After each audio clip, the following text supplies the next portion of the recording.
The following is an alternate story of the Season 10 episode, Duncan's Bluff. "You still haven't brought enough coal," teased Duncan. "I thought you were supposed to be really useful." "I'll soon be back with so much coal," puffed James. "It will take you all winter to deliver it." "Oh, we'll see," puffed Duncan. "First, I need coal myself," James thought. "My tender's almost empty." So James's fireman took the coal from one of his freight cars and shoveled it into James's tender. When his fireman had finished, James raced back to the coaling plant. Duncan smirked as he watched James puff away. Meanwhile, Rheneas was on his way to the transfer yards. He was to collect some logs from Thomas and deliver them to the wharf. Suddenly, Rheneas rounded a bend and screeched to a halt. A long line of coal cars was blocking his track. "Bubbling boilers!" gasped Rheneas. "Who left these coal cars here?" Rheneas looked at the long line of coal cars. Then he suddenly remembered. "This coal is supposed to go to the mountain village," he thought. "That's Duncan's job. But what's it doing here?" Confused, Rheneas decided to deliver the coal himself. He buffered up to the coal cars and set off for the mountain village. Rheneas traveled slowly up the line. The coal cars were heavy, and Rheneas was feeling quite worn out. At last, he arrived at Mountain Village Station. He whistled goodbye to the villagers and set off back down the mountain. Rheneas puffed towards the transfer yards. Suddenly, he screeched to a halt. Another long line of coal cars was blocking his way. "That's strange," puffed Rheneas. "I thought I delivered all the coal." Now he was even more confused. "I can't just leave these coal cars here," Rheneas thought. "They are needed up at the mountain village right away." Rheneas coupled up to the coal cars and raced back to the mountain village. Meanwhile, James was on his way back to the wharf. Behind him was the longest line of coal cars he had ever pulled. He was puffing even harder than he did before, and he was using even more coal than before. But James wouldn't give up. He was determined to prove that he was faster than Duncan and a really useful engine. He was nearly out of puff when he arrived at the wharf. He saw Duncan smiling cheekily next to him. Duncan saw James and was about to tease him again when James spoke up. "I've delivered so much coal today," he puffed, "that the coaling plant is now out of coal. This has to be enough coal for the villages."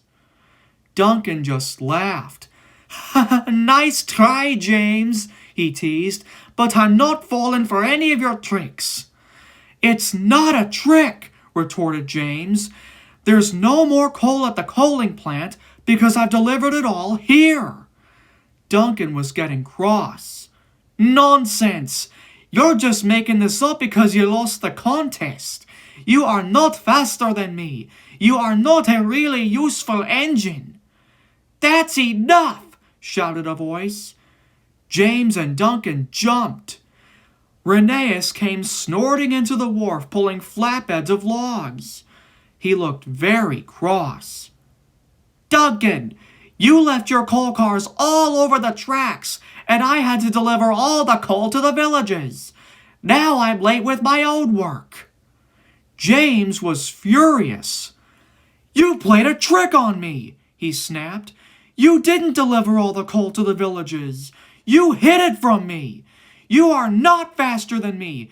You are not a really useful engine." Duncan didn't say anything. He just looked at his buffers in shame. "Now if you'll excuse me," huffed James, "I have important work to do, and no time for your trickery." And he fumed away.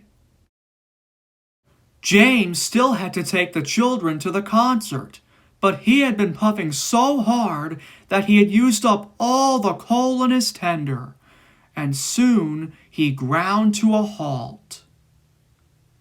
That evening, the narrow gauge controller came to see Duncan. He looked most displeased. "James has run out of coal," he announced. "Now he won't be able to take the children to the concert." Duncan felt terrible. He thought about all the coal cars he had hidden. He thought about James, and then he thought about the children. "Sir," he wheezed, "there's something I have to tell you." The narrow gauge controller listened as Duncan confessed his trick. "I already heard what happened from Rheneas," he said. "You have caused delay and confusion, but you have told the truth, and a useful engine always tells the truth." "I'll only be a really useful engine if I can help James," whistled Duncan. So Duncan collected one of the coal cars he had hidden. Then he set off to find James. Snow was starting to fall. Duncan rattled along the icy tracks, until at last Duncan found James. "What are you doing here?" snorted James. "I'm sorry I played a trick on you," chuffed Duncan. "You are the fastest and a really useful engine," he added. James smiled. "You're a really useful engine too," he puffed. "And you brought the coal to me so quickly, I'll still be able to take the children to the concert." "Thank you, Duncan." "You're welcome, James," replied Duncan happily. The coal was quickly loaded into James's tender. Soon his fire was roaring, and his boiler was as warm as toast. He steamed off to collect the children.